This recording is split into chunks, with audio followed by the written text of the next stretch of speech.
Friday, December 16th, and we are just at the top of the hour. It's the third Friday of the month. And of course, that means exactly one thing. It's time for that show about film and television trivia.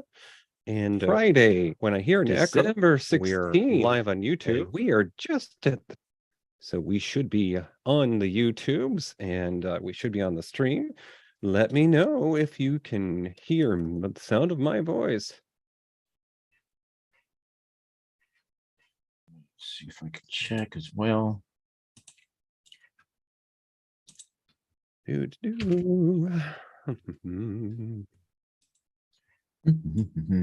juicy.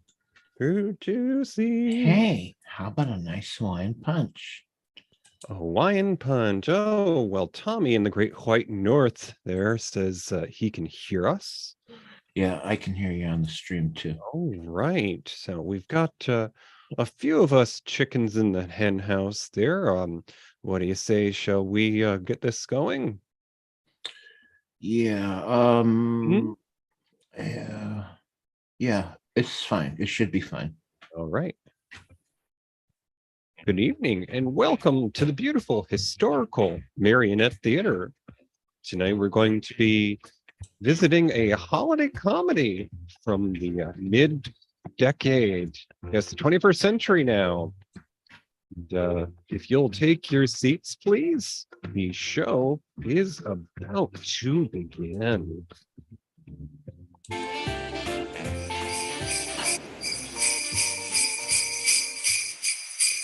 Ooh, hey there. Hello there, folks.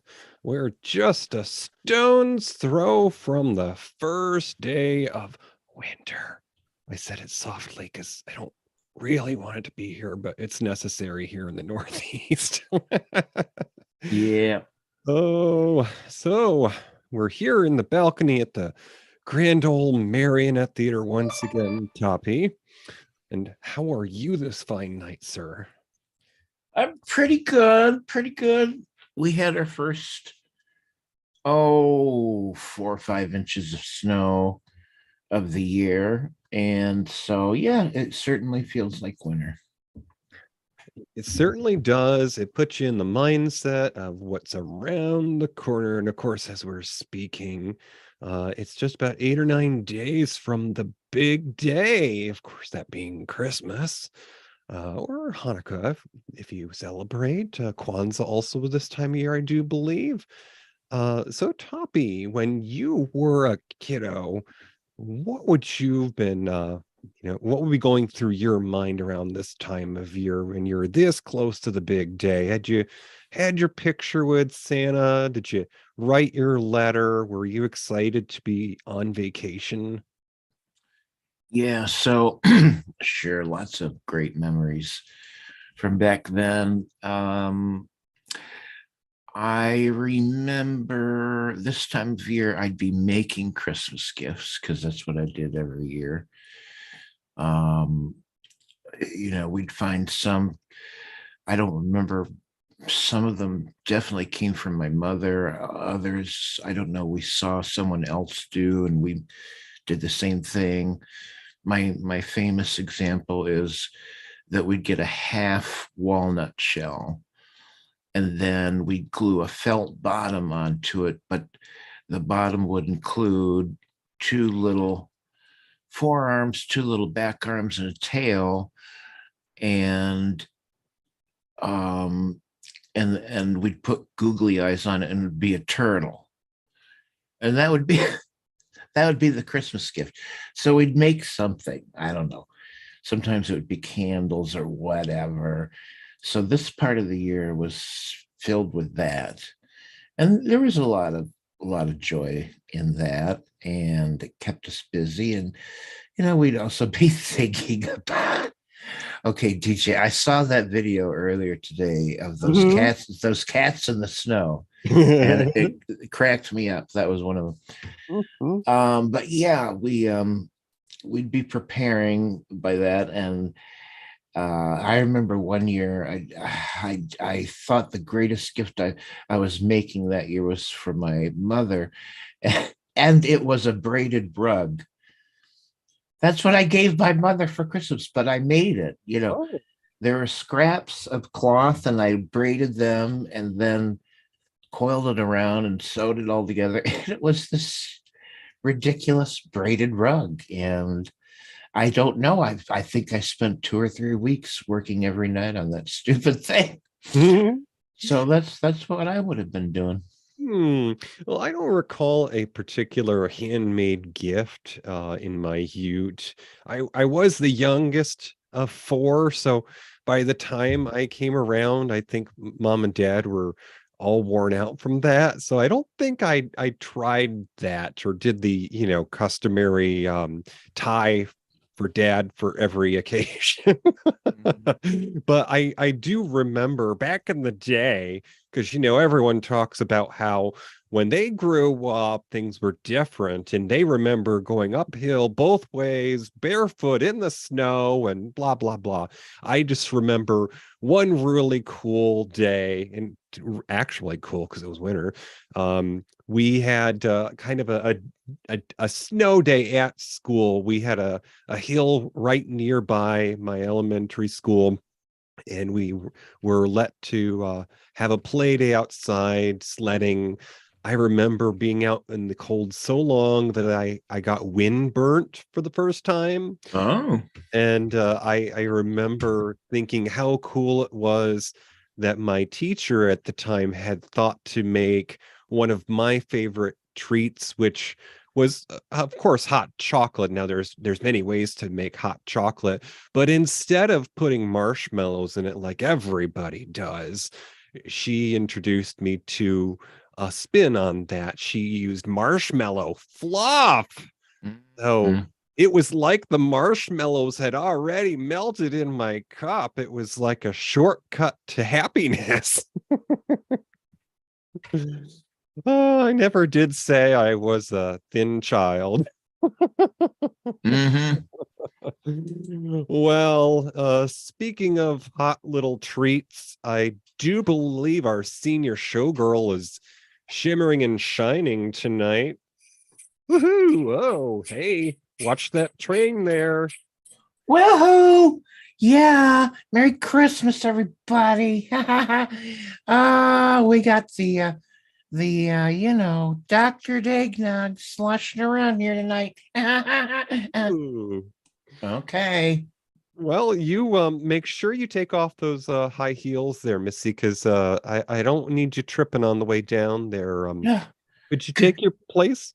Yeah, good idea. Okay, I'll be down there. Yeah, yeah, yeah, yeah. All right, there she goes. Alrighty.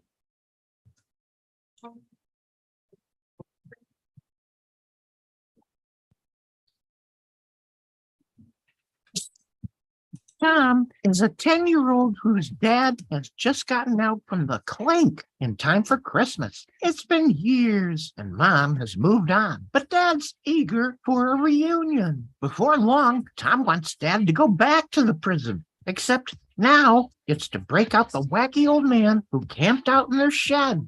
Does the old fella have amnesia? Or is he really Father Christmas? Grab a few candy canes for the road. And don't forget a coat. It's time to get Santa with Jim Broadbent and Kit Connors.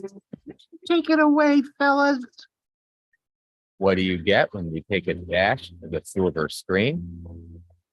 A pinch of golden oldies and a smidgen of screaming. It's time for Matinee Minutia with your host, DJ and Toppy.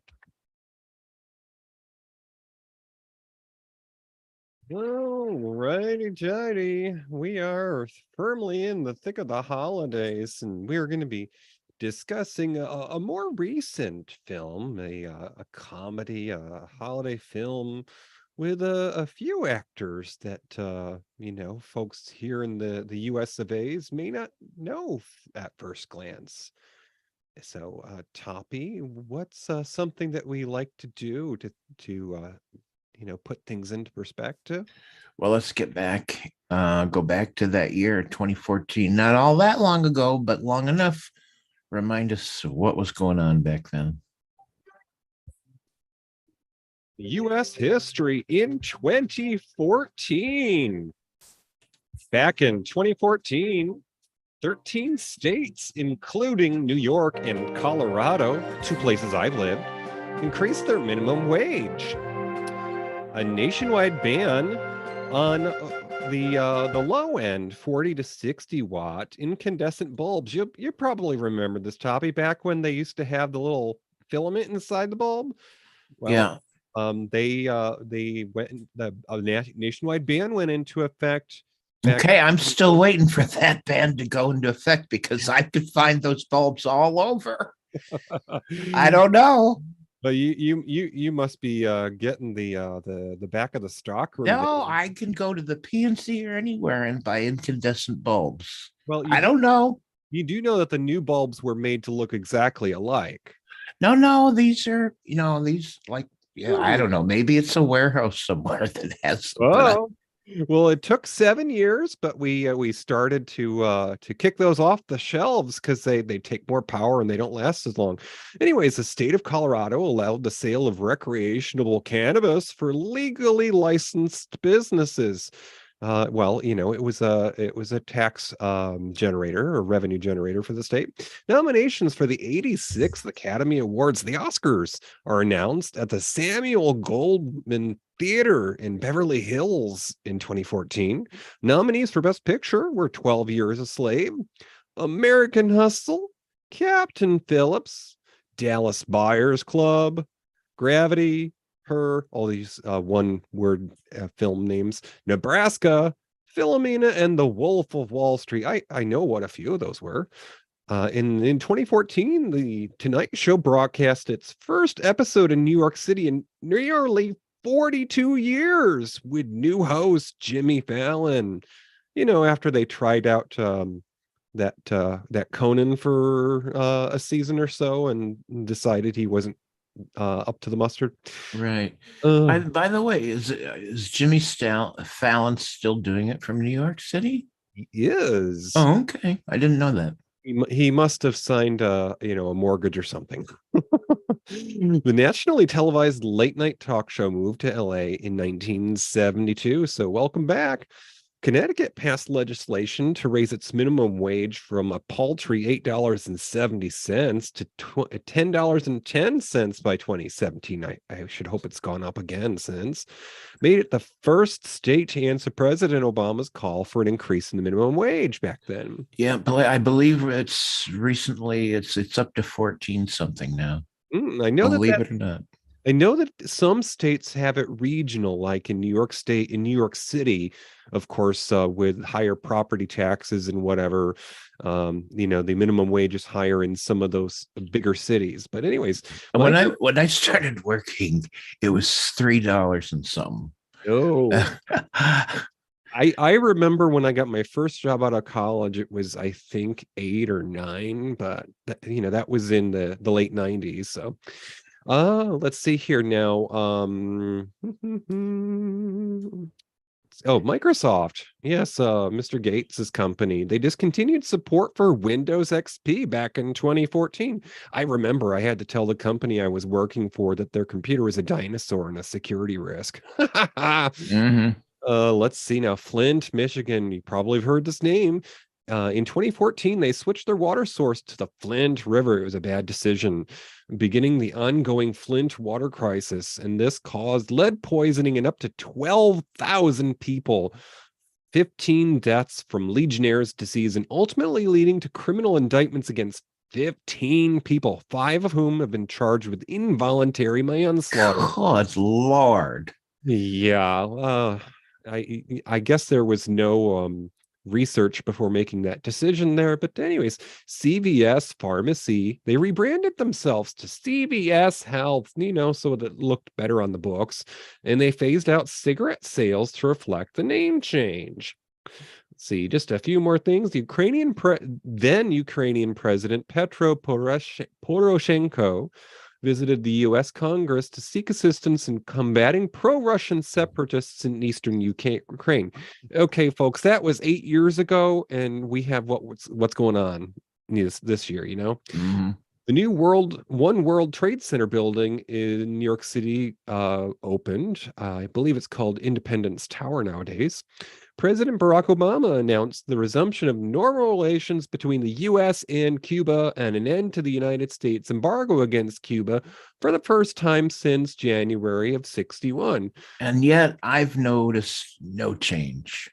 Well, you can go on vacation to Cuba. However, you have to indirectly fly there. Like you can take a trip from Canada to Cuba, but not directly from Yeah, the US, I I think. don't know. It's hinky. I don't know. Yeah. And in all this time that we've been repairing relations and we still don't know the truth about Kennedy's assassination. But anyways, There you go. Well, uh, let's talk about some celebrity deaths. mhm.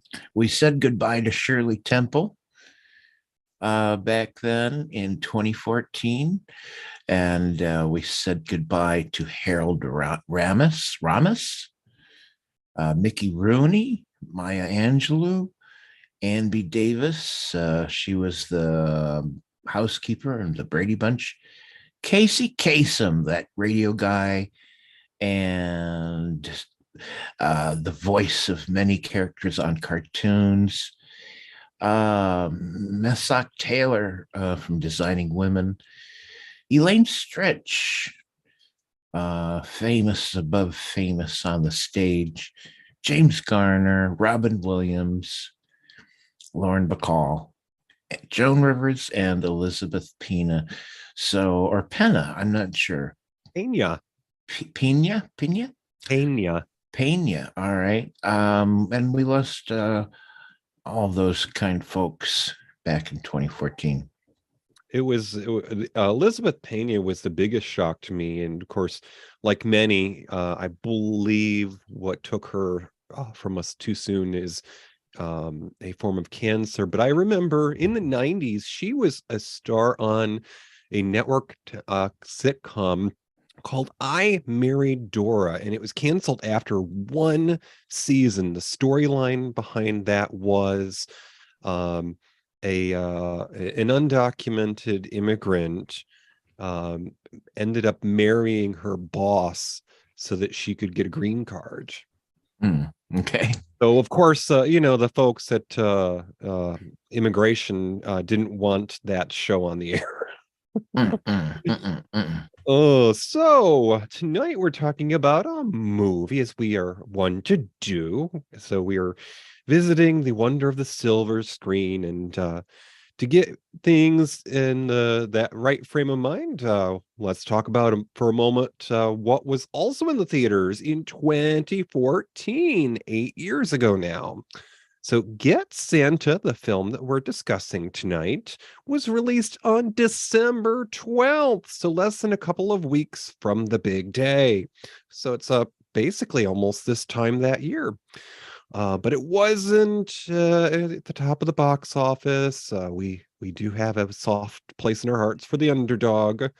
Now, the number one, however, was Guardians of the Galaxy, the very first installment, which there's about to be a third. That brought in 332 million that year. And of course, if you've been living under a rock, you might not know it starred Chris Pratt, Zoe Saldana, and Karen Gillan of Doctor Who fame. Number two. By the way, DJ, they've released this cute little Guardians of the Galaxy Christmas special. So if anybody wants to catch that, it's on Disney Plus. It's about 45 minutes long, and it's pretty funny. Mm-hmm. Okay, and let's see here. Let me just move on to the next one. Sorry, I'm doing things behind me. Sorry, folks. Let me try to multitask here. One sec. Where'd I go? Also, it's hard to believe. I mean, I knew Guardians of Galaxy did well, but I didn't know it was the number one movie that year. Mm-hmm.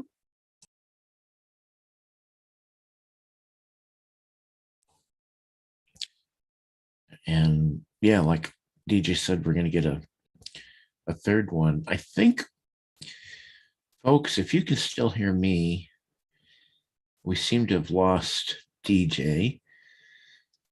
Looks like there's some technical difficulties. So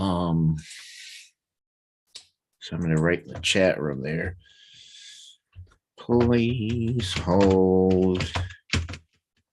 Check if it comes. We'll be right back.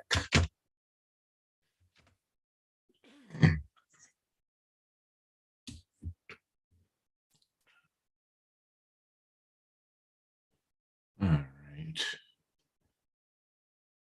Looks like Gigi's rejoining.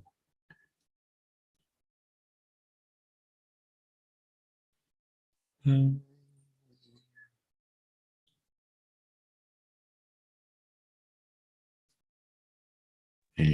It muted me. Sorry about that.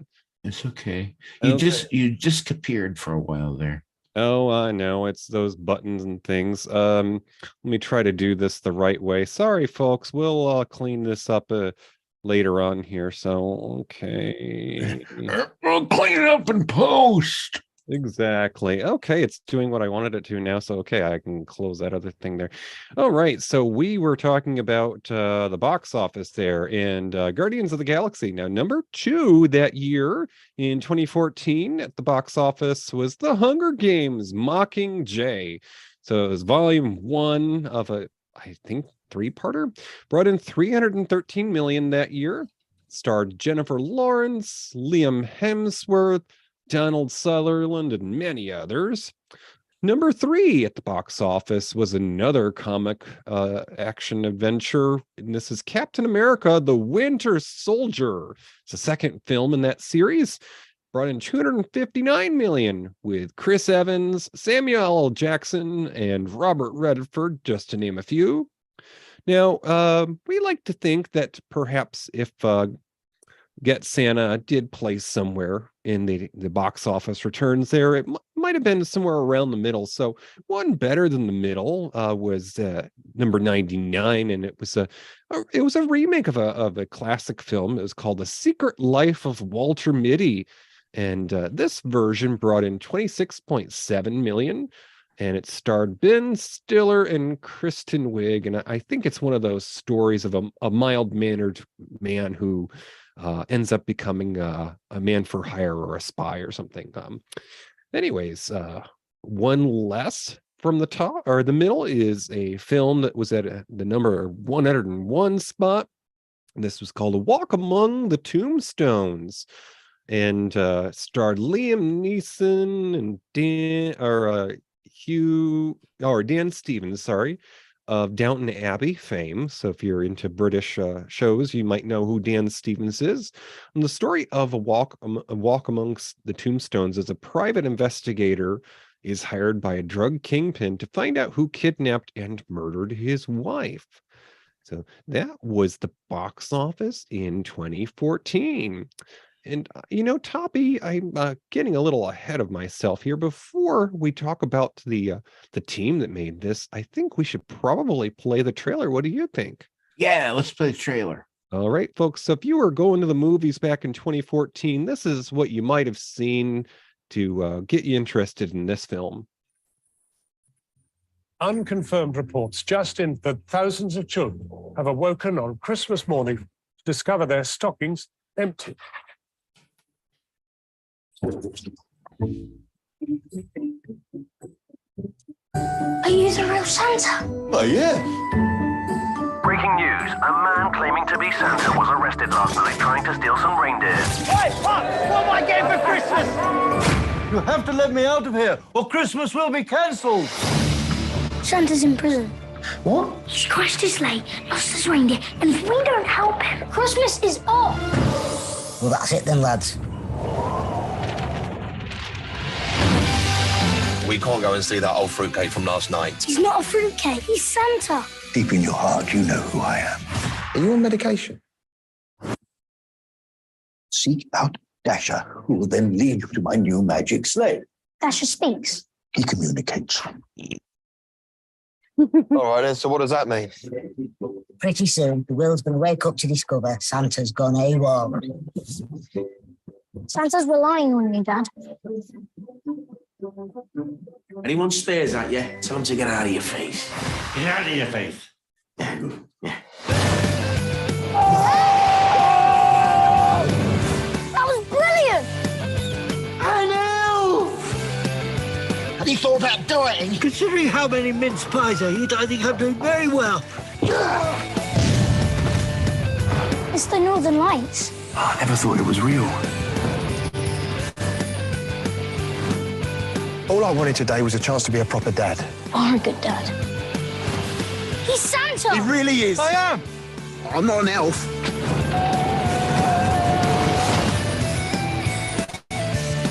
This isn't so bad.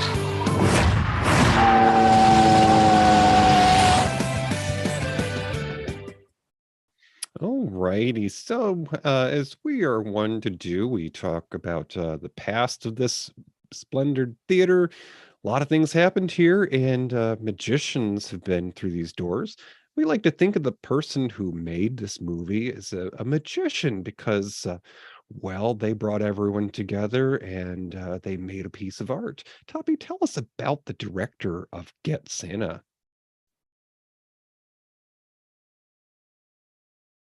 You're on mute. Pardon me. Christopher Smith is the man's name. He's from Britain, and he's a director and screenwriter, best known for directing his own horror movies that he's written. And his four most prominent pieces of work are writing and directing Creep, Severance, Triangle, and Black Death. Those are movies from 2004 to 2010, all horror movies. Get Santa is his only comedy, and I think he did very well in 2014. Then Detour was in 2016. That was a spy thriller. He's got his most recent movie coming in 2022, The Banishing, where he returned to the horror genre. And he does have two very early movies he did. They're short films. One's called The 10,000th Day in 1997. And then there's The Day Granddad Went Blind in 1998. I don't know if those were student movies or what, but they were short films released in the UK. He's done some work on television. He directed in the UK a two-part miniseries called Labyrinth in 2012, and he's done 2 episodes of a British spy thriller over there called Alex Rider. And so he's been kind of a busy guy, and he writes and he directs his own stuff. All righty. Well, we have reached about the halfway point in the program. So we're going to step on over to the Holiday Lounge for a little bit of cheer. And for your listening and enjoyment, we have an interview with the director of the film, Mr. Christopher Smith. Well, I'm just going to start by saying, I love the idea of a prison break movie with Santa as the prison escapee. I was just wondering, was this an idea that you've kind of had brewing for quite a while? No, it was. I'd come off the back of making Black Death, and I was a little disappointed with the number of screens that was given in the cinema, and I just thought I wanted to do something that I felt would be commercial. And I had a young son, Harper, who'd just been born. I thought I want to make something that he wants to watch. So I literally went to the pub on my own, drank about 3 pints of cider, and came out with this idea of what if Santa crashes his sleigh, gets sent to prison, and somehow the dad's come out and he has to connect with the son. And I just felt there was something in that. And so it came about literally within half an hour. I had the idea. The next day I went to see, by sheer chance, I had a meeting with Ridley Scott, who'd loved the film Black Death. I pitched him a sci-fi movie, which he liked. And he said, have you got anything else? And I said, I've got this rough idea about Santa getting sent to prison in a Christmas movie. And he said, well, let's go and do that. So it all happened very quickly. It was great. And was there ever any kind of pressure to make this in America? Because a British Christmas movie is such a rarity. I was so thrilled that it is British, but was there ever any kind of pressure in that regard? Well, because it was made by Scott Free, obviously a very big company. Ridley was one of the producers. There was a feeling that maybe we should approach it that way. But you could approach it like a studio movie. But I got the sequel already set now. It's Ghetto Santa, and it's basically set in America. So there was no pressure, no. And I thought what makes this good is it's got a very English sensibility, and yeah. And of course, I mean, as you mentioned, your career so far has predominantly been in the horror genre. It must be so rewarding for you, I suppose, to show a movie and hear kind of kids laughing and see them all sort of lining up to get in. That must be quite a different experience for you, at least. Then the thing people say is that they often look at horror as though it's somehow a negative. It's like making a good horror movie is really difficult. And you can see why there are so few really good ones that you actually can name on your hand that are great. I think that, but like you say, when you go to the test screenings, you're not hearing them laugh. You're not hearing an immediate response. You're hopefully feeling dread and seeing a few jumps. This is very rewarding because you can come out of the cinema and go, they enjoyed that, I think, unless I'm mistaken. Yeah. And do you think the fact that you have made films aimed at adults so far served this picture well in a sense of appealing to the kind of the parents in the audience? Yeah, I think all horror movies are not really. I mean, I don't think they're adult films. I think they're sort of mostly, they might have an 18 certificate, but they're kind of aimed at teenagers, I think. So, but I think that it meant that I've got a sort of, a slightly more naughty sense of humor, if you like. So I think that the adults will enjoy this as much as the kids. That's the vibe we've got from the test screenings. And just, I mean, the cast is incredible. And first and foremost, I mean, Jim Broadbent as Santa is. I think if I had to pick anyone in the world to play Santa, I'd go for Jim Broadbent. You must have been thrilled when he got on board. Well, yeah, when we all thought about Jim and we thought, well, hasn't Jim played it? And then he's done the voice in After Christmas, but he's not played it. Well, hopefully he'll say yeah. And as soon as he said yeah, the film was a go, really, because everybody, including the financiers, wanted to see what that would look like. And I think the makeup, Karen and Stephen, who did the costume, did a great job as well, because when he walked in that first day with his outfit on, I had hairs on the back of my neck stand on end. So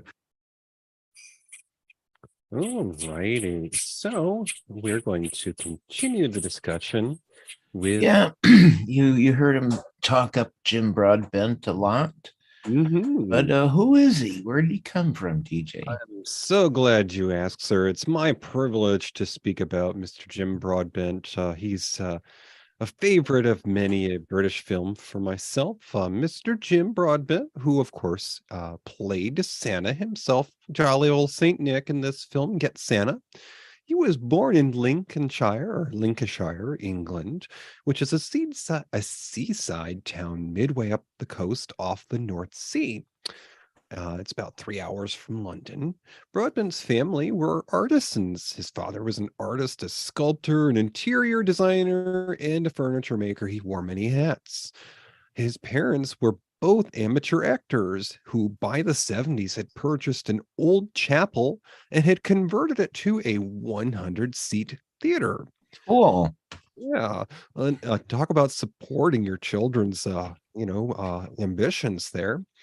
Unlike many of his contemporaries, Jim's parents saw to it that he completed school and attended university. Broadbent attended art college before transferring to the London Academy of Music and Dramatic Art. Now, 2014 was 8 years ago. However, Get Santa was Mr. Broadbent's 43rd film. That's almost as many films as I have years. And in the 5 years before he was in Get Santa, he would appear in 12 films just in 5 years alone. That's an average of 2 films a year. So he was paying the bills, folks, including in 2009. These are some of his more notable exposures here in the US of A. In 2009, he did the first of, I believe, 3 appearances in the Harry Potter series of films. This was in The Half-Blood Prince. His character was Professor Horace Slughorn, and he was an advisor to the House of Slytherin, often associated with the mysterious bad guys. And in 2011, he starred opposite Meryl Streep in a film about the Iron Lady, the Prime Minister of England, Margaret Thatcher, and he played Mrs. Thatcher's husband. Also in 2011, Jim Broadbent contributed to a film that was another Christmas story. This was an animated feature in Arthur Christmas, and he was the voice of Malcolm Claus, who, while the son of the elder Claus, he's the current Santa, because it's a family tradition that the men grow up and take a turn as Santa Claus. The cast of this film also included the voices of the likes of Imelda Staunton, who more recently has taken a turn as Queen Elizabeth II in Netflix's The Crown. And James McAvoy, who some of you may know from the prequel X-Men films, playing the young Professor Xavier. Broadbent has already previously starred in such films as at this point in his career in 2014, Broadbent had already previously starred in such films as Little Voice, which we discussed earlier this year, a film from '98, which featured the likes of absolutely fabulous actress Jane Horrocks, a woman of many talents, and Ewan McGregor at the early days of his career before he was famous in the Star Wars films. And of course, Michael Caine, who's a man of note from films starting in the 60s. And then also Mr. Broadbent appeared in a film that we've also discussed here at Matinee Minutia. If you go back a season or two, Moulin Rouge in 2001, and that starred Nicole Kidman and once again Ewan McGregor. So they've punched each other's dance cards a couple of times. In more recent years, Broadbent has continued to work in film and has appeared in 7 films in the past 5 years, including in 2017, Paddington 2 with Hugh Bonneville from Downton Abbey and Peter Capaldi from Doctor Who.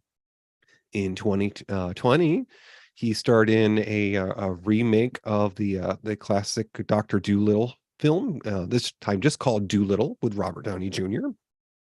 And in 2021, just last year, he was in a film that was an origin story about Santa Claus, and it was called A Boy Called Christmas, which featured Maggie Smith. But was he Santa in that movie? No, he was not.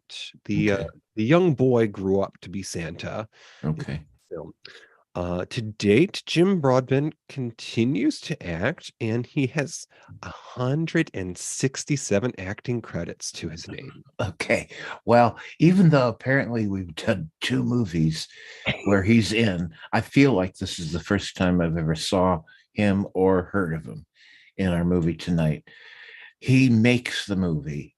He is such a convincing Santa, and you can just feel his little magical energy. And there's one point where there's a lot of crazy violence going on in the jail, and the guy who Santa thinks of as an elf, he's just a little person, he's not an elf at all, is fighting someone. You notice Santa does not get involved in the violence at all. No. And he hangs back, and he's sort of standing back like an excited kid watching it all happen. But he doesn't hit or do anything to anybody. Anyway, absolutely charming. We're going to cover Rafe Spall, who plays the dad. A great role for him here in this movie. He really shines. He was born in London and is the son of a well-known UK actor by the name of Timothy Spall. And growing up with an actor father, as you might imagine, he always had ambitions to act himself. At age 15, he joined the National Youth Theater. A few years later, he kind of failed to get into other drama schools that he wanted to get into, but nonetheless, he found work as an actor. But he was often cast in fat roles because he was overweight. He had been most of his life. And playing these fat roles is something he quickly became tired of, and he wanted more. So at the age of 19, he shed 77 pounds and, lo and behold, started landing many more acting opportunities. So one of the things people might have seen him in, a series of films that were very popular and made their way over here to the U.S., he was a frequent collaborator with Edgar Wright, and he appeared in his films like Shaun of the Dead and Hot Fuzz and The World's End. And those were alongside Edgar Wright's other buddy, Simon Pegg, who went on to be in a couple Star Trek movies, and Nick Frost. So that's kind of where he kind of came to be known. But his other credits include Kidulthood and A Good Year, a movie called One Day. Then there's Anonymous, Prometheus in 2012. That was sort of a prequel to the Alien movies, I think, as I recall.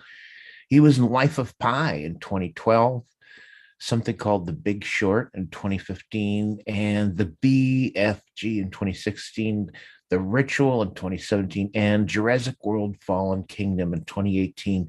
And where was I when that came out? Because I sure as hell don't remember a movie called Jurassic World Fallen Kingdom. I'm sorry. I don't. Anyways, on television, Spall played the title role of Pete Griffiths in Pete versus Life from 2010 to 2011. And he's portrayed other characters on TV series The Shadow Line and The Black Mirror. And currently, and since May of 2020, Spall has starred as the lead in the Apple TV Plus comedy series Trying. And because he's a busy actor, he has many, many, many other credits on stage and in British radio dramas, all the way from 2005 through today. He's still active on stage. So he's a busy actor, so appealing in this movie tonight. And Toppy, this kind of comes full circle to a degree. One of the people who was involved in putting this movie together, one of the producers, the person that signs the checks pretty much, was Ridley Scott. Yeah, that came as a big surprise to me, but he's the guy that bankrolled the whole thing and made it possible. Yeah. And for those who are unaware, Ridley Scott, of course, is the person responsible for bringing us the Alien series with Sigourney Weaver. And, you were talking about Prometheus from 2012. Yeah. And I recall specifically Rafe Spall played a character that was basically an homage to an earlier installment in the Alien series. He got to play an android. Okay. So, also Billy, your hubby's in the chat room. Mm-hmm. He says Santa does do something when the prison guard says he hates Christmas and they should cancel it. He says Santa knocks him out with one punch. What the hell? I don't remember that at all. Do you? Well, yeah, that was that only moment where Santa got his feathers ruffled because the guy in the prison's like, they should just cancel Christmas, and he just had it. Okay, I don't. It's funny. It's funny. I don't remember that. All right. That Rafe Spall played the dad. Who played the little kid? All righty. Okay. So the little boy in this film, the character's name was Tom, but he's all grown up now. He's 18, and if you look for him, it's not hard to find him. He's a successful actor in a Netflix series for which he just won an Emmy. We'll talk about that more in a moment. Kit Connor, who was, I think, all of maybe 10 years old at the time this film came out. He was born in South London. And Get Santa was his first role in a theatrical film. I say theatrical because in just the year prior, he'd had a supporting minor role in the BBC's biopic, An Adventure in Space and Time, which was about the early days of their legacy series, Doctor Who. So it was all about the studio creating this new adventure with a kindly older gentleman who travels through time, and people learn about history. And it was a wonderful thing because they were, as the Brits might say, spot on with their casting for the actor who played the first actor in the role of Doctor Who for them now, which was I'm forgetting his name. Anyways, in the first 5 years of his career, Kit has starred in 8 films. So in more recent years, in 2018, he was in a film called Ready Player One, which starred Simon Pegg. And this was a Steven Spielberg production. It was about a VR competition in a dystopian future. And in 2019, Kit Connor got to appear in the Rocket Man film, which was a biopic about the career of Elton John.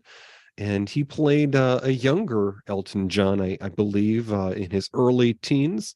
This film also, of course, starred Taron Egerton, which has been in the action films The Kingsman, which is kind of the British Secret Service in that show. So Connor has also worked extensively, of course, in British television, because that's where he's from. It's the UK.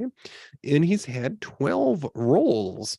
In 2022, as I was mentioning, he was cast as the character of Nick Nelson, the athletically inclined love interest of the male lead in Netflix's Heartstopper, which is a young adult coming of age romantic comedy drama. And it's based upon a young adult graphic novel for which he recently received an Emmy for Outstanding Lead Performance. Now, I will say this about Kit Connor and Heartstopper. I grew up in a small town. I had a cow pasture across the street from high school.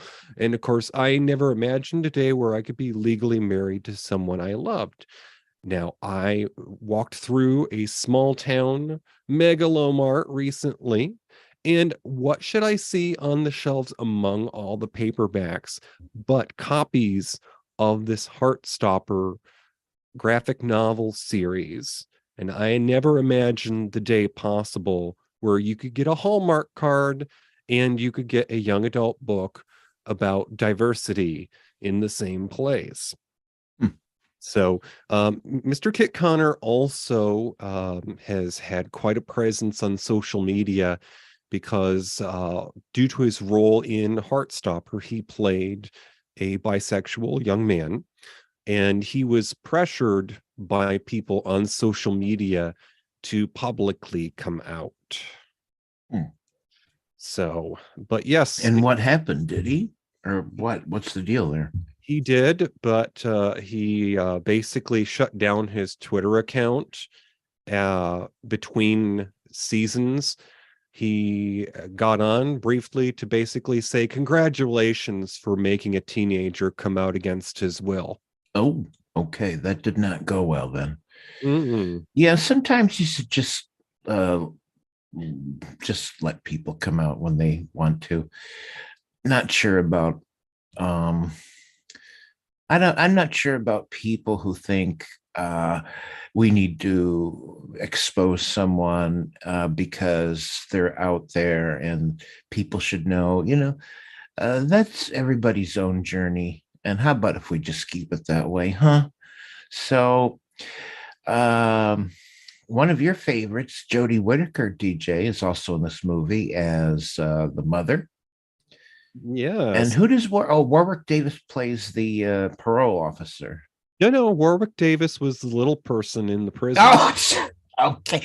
That's not at all the same, is it? No, it is not. No. Okay, sorry. Warwick Davis plays. He's got a great comedic role there. I was going to say, Toppy, now I know all about Jodie Whittaker, but how much do you know about Warwick Davis, sir? Well, I really don't know anything about him. Oh, Toppy, his career goes back to before the mid 80s. I want to say that he was in a film called Time Bandits, which if you look at Mr. Broadbent's career, that was actually one of his early film roles. Okay. But more iconically, Warwick Davis has also been in Willow. Okay, right. I can picture his face now. Yeah. Which has had a reviving as a Disney Plus series. And he has had similar little person inspired roles in the Harry Potter universe. I think he played a I don't think that they're called elves in the Harry Potter world, but they're like trolls or something like that. Well, he's got a really fun comedic turn in this movie because he plays a little person in prison, and he's like lifting weights and things. And as soon as Santa sees him, he goes, it's an elf. Oh. And by the time the movie's over, well, his character is flying off in the sleigh with Santa as if he really was one of Santa's elves. This movie was a hell of a lot of fun. Oh, I can see how much younger he looks there in that photo from Willow. Wow, boy, he looks so young there. How old was he? I don't know. Oh, goodness. Well, this was the 80s, so it's more than 20 years ago. Wow. Anyways, I just had so much fun with Get Santa. First of all the performances are absolutely top notch. Even the kid, Kit Connor.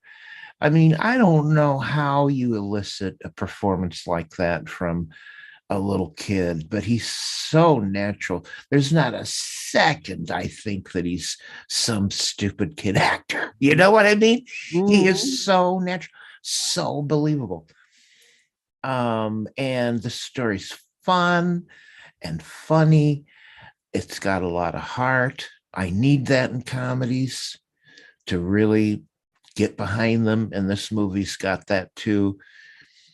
Oh, it was so much fun, and a rousing score for the soundtrack that really, just when you're seeing the stuff happen at the end, you're just going, yeah, and you're all behind it. What did you think? I thought it was great. Oh, goodness. I am one to seek out British programming just simply for the fact that they often write things differently. The Brits don't live on the principle that this story is going to go on and on and on, and we're going to have infinite trips to the well. There's a beginning, middle, and end. Maybe because they're the birthplace of Shakespeare and theater, perhaps. But I totally agree with you. This was such a fun adventure because, not to say that our last film was not enjoyable, but it was for a different time. So it certainly has a place of funness in our hearts. But for somebody who maybe of more recent years, maybe a young person, seeing a film like Get Santa could be more relatable because, of course, nowadays, how many brick and mortar stores do we have? Everyone shops online. So the chances that you're going to have a friend whose parent works at a department store, maybe not so much, but maybe somebody who's had a loved one who's served time. So the fact that this little boy has had his family broken up and his dad's just gotten out and they're trying to come back together, that's something that could be relatable because, there's a lot of families with divided parenting. You spend Christmas with your mom this year and Thanksgiving with dad, that sort of thing. Toppy, there was something that I thought was really good in terms of how the character was portrayed. Maybe it was writing, I don't know, maybe it could have been acting, but certainly the mom had moved on, as we had said, so she's in a relationship with someone else, and the kid, he's living with her. But did you notice how the possibly stepdad was playing with the kid in the beginning of the story? They had the train out and they were acting out an accident. Do you recall that scene? Yeah. That was so great because for those of you who haven't seen it, the kid just shows off his acting chops, isn't that? Because he could have been ad-libbing, but he's talking about the accident scene, and it's not just simply someone got hurt. the ambulance is on the way. No, she's dead. She bled out. There was an old lady. She's gone. But when dad Steve got out of prison and just makes a disturbance in it was the garage, but we called it the shed.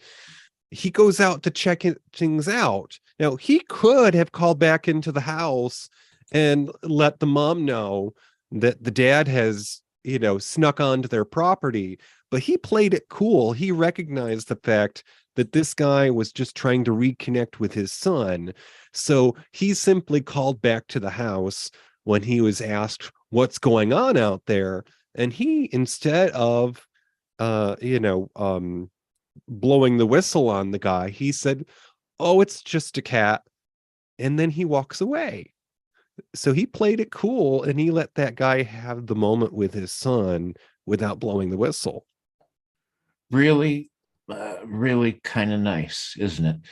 And also, there's the last shot in the movie that shows us that this splendid family, who may be back together again, probably have a future where maybe they're living harmoniously, if not all together.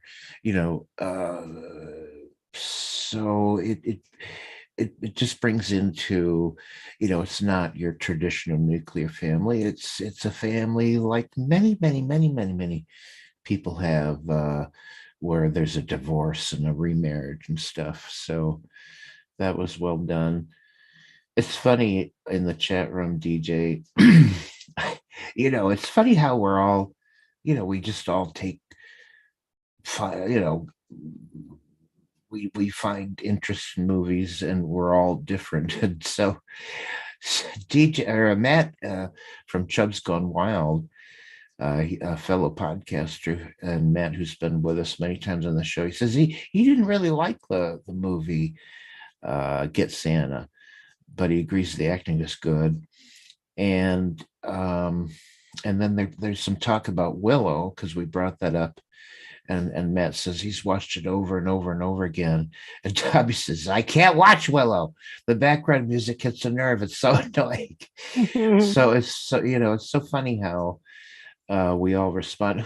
Matt, who or DJ or whoever, who's the guy? Matt shows a picture of somebody with rat tails, and like, who is that? That's Val Kilmer in the early days of his career. Oh, okay. I thought maybe it was Tim Connor or something. Oh no, or Kit Connor. Now, interesting connection here, Toppy. Now, the other year we discussed around Valentine's Day, one of my favorite miniseries is based on a novel, and that was, of course, Scarlet. Now, Val Kilmer was in Willow. Okay, yeah. With Joanne Whalley, who played the witch's daughter, and she was the lead in Scarlet. Okay. All I can think of is Joanne Worley from Laughing. Oh, never mind. I'm sorry. Go ahead. So, Choppy, we are out here at the lobby area, and this is the part of the program where we talk about other things that you might enjoy if you liked Get Santa, or maybe you haven't seen it. And if you did you say Santa? Maybe, but I think you did. You said you didn't say Santa. You said Santa. I have not had any eggnog yet tonight, sir. Oh, but anyways, and if you have not seen Get Santa, you can catch it where we caught it, which was where, Toppy? Well, it's my new favorite thing, Tubi. It's freaking free, people. You don't got to get a subscription. It has so many good things. Tubi, like in boy, Tubi, like the old tube TVs. Honestly, it's got television, movies. It's all I watch anymore. And more importantly, there is a boatload of TV movies that has gotten dumped onto Tubi. And that's just a treasure trove, because these are all films that I probably could not have caught when they came out. I just watched a movie with Michael Learned from the 80s, and it had what's his name, John Houseman in it as a choir director. Mm-hmm. Yeah, I got to see that. You pointed that. I love John Houseman, Mm-hmm. and of course Michael Leonard. Although on the art for that movie, I never would have guessed that was Michael Leonard.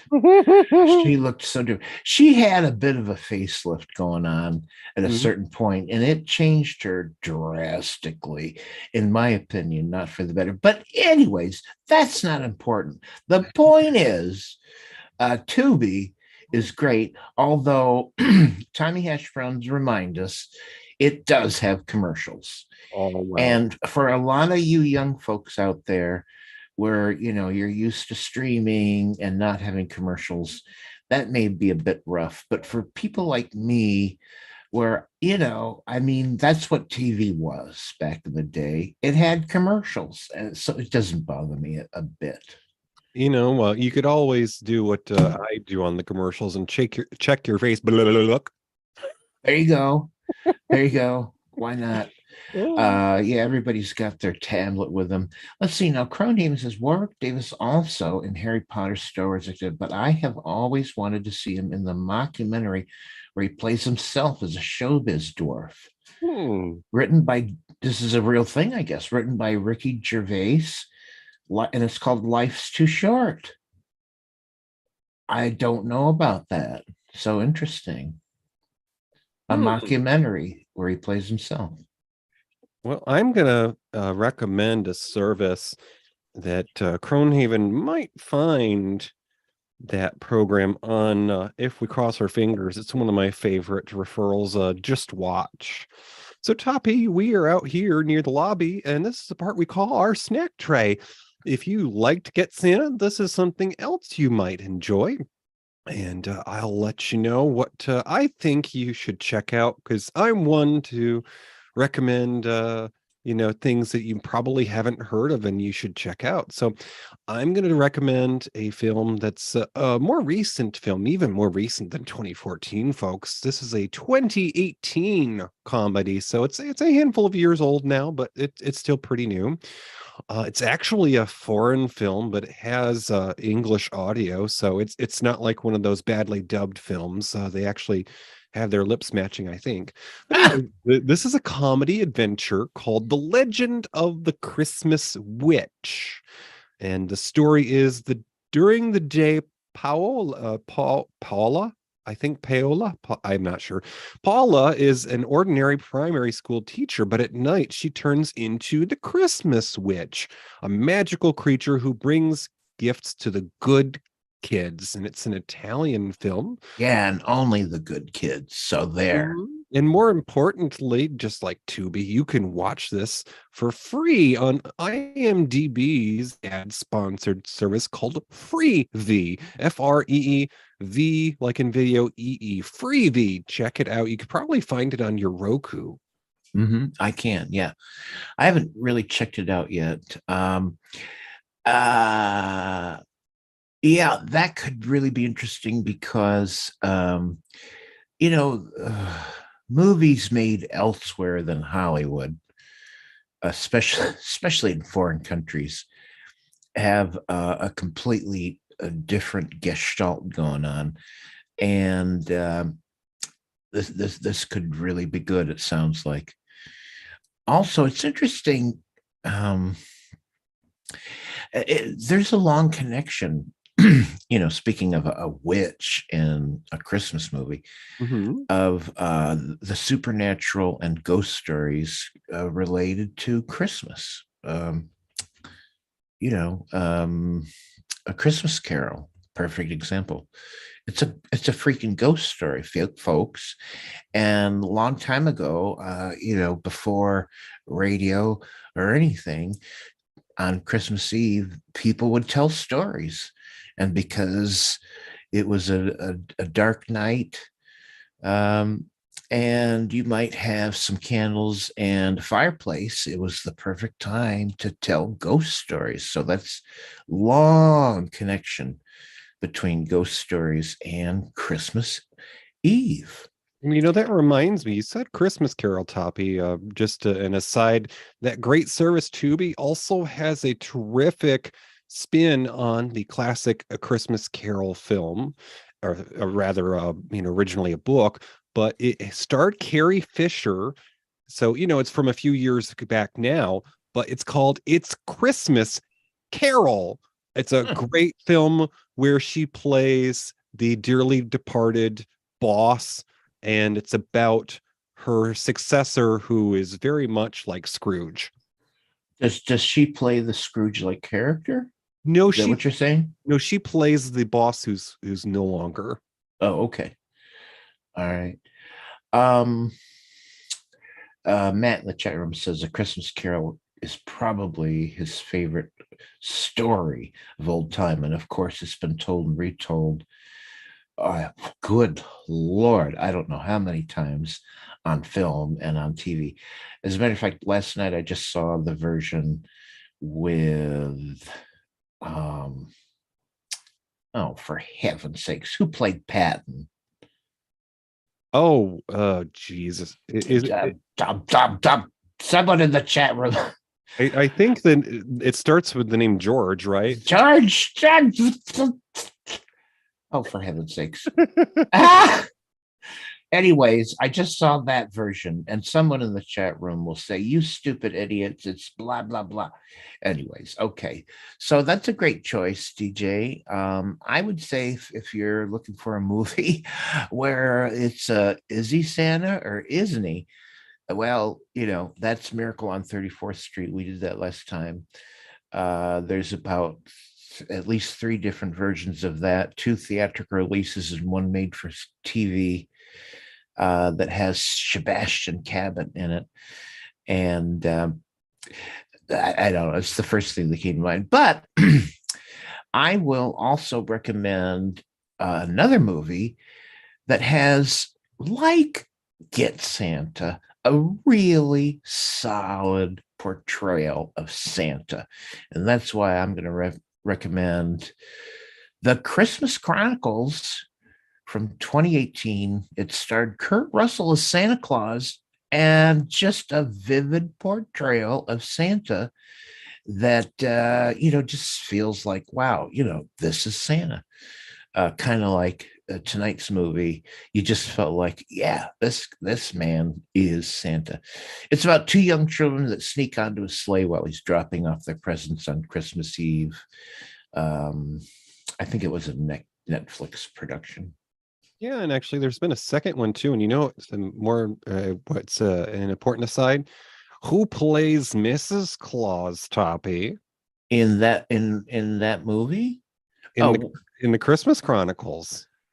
Oh God, I don't remember. Who is it? It's Kurt Russell's real life wife, Goldie Hawn. Oh, for heaven's sakes, I knew that. Oh, by the way, Matt in the chat room says it's freaking George C. Scott. That's the name of the actor we were George C. Scott. Seriously, how could you forget George Scott? Yeah, George C. Scott.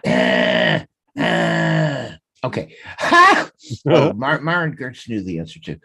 Thanks, folks. That's why we have a chat room here. People listening on the podcast version of this, we do this live. Yes, we do. And we have a chat room, and people come and listen, and they help us, as you can hear. As a matter of fact, I'll just tell you who's in the chat room tonight. Why, it's your husband, Billy, DJ. I bet he's downstairs. Oh, by the way, did Billy get his Christmas tree set up?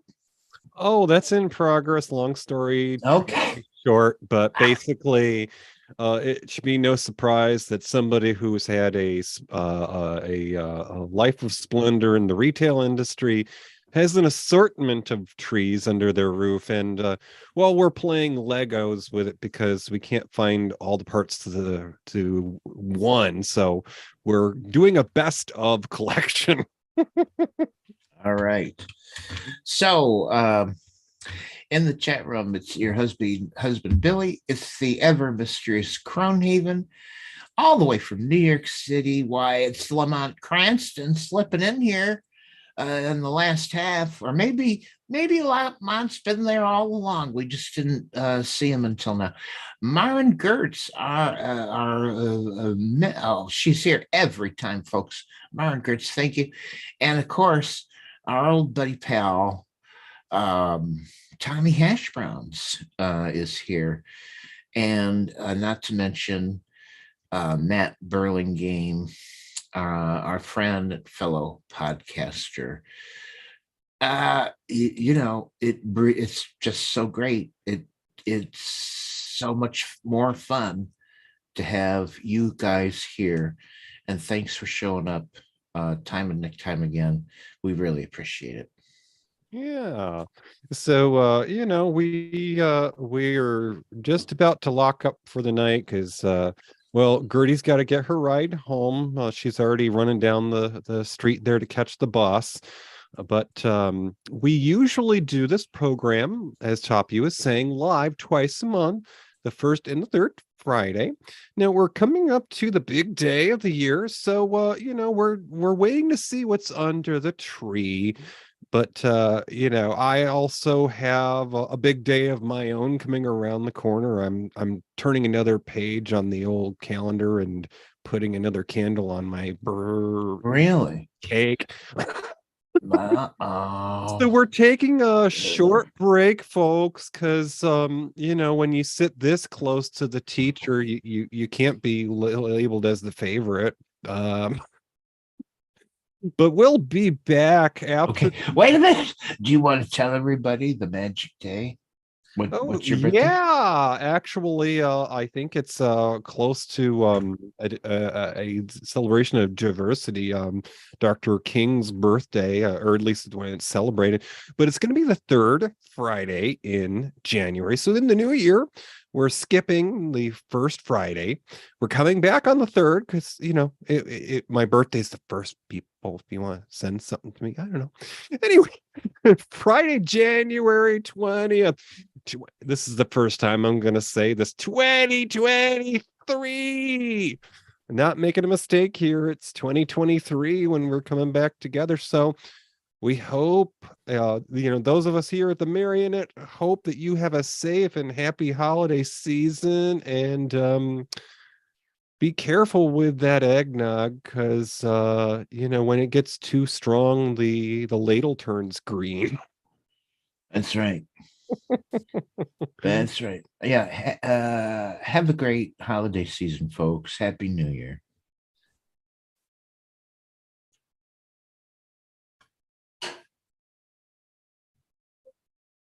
Thank you for listening to Matinee Minutia. Our show streams live on the first and third Friday of the month. Go to univazpods.net.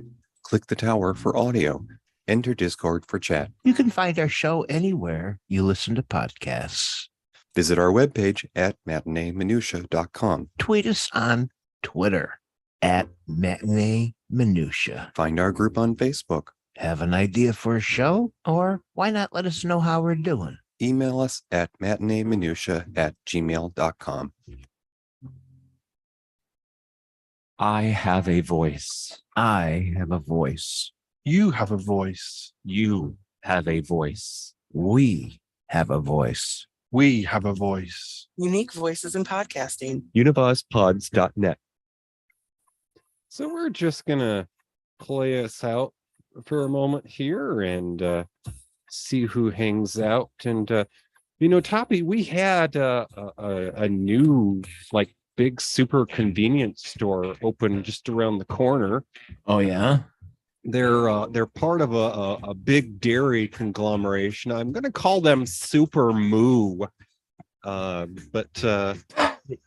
we're trying our due diligence not to make them a regular habit because all in the course of a week we've had 2 pizzas. Okay, so I know what you're talking about. It's this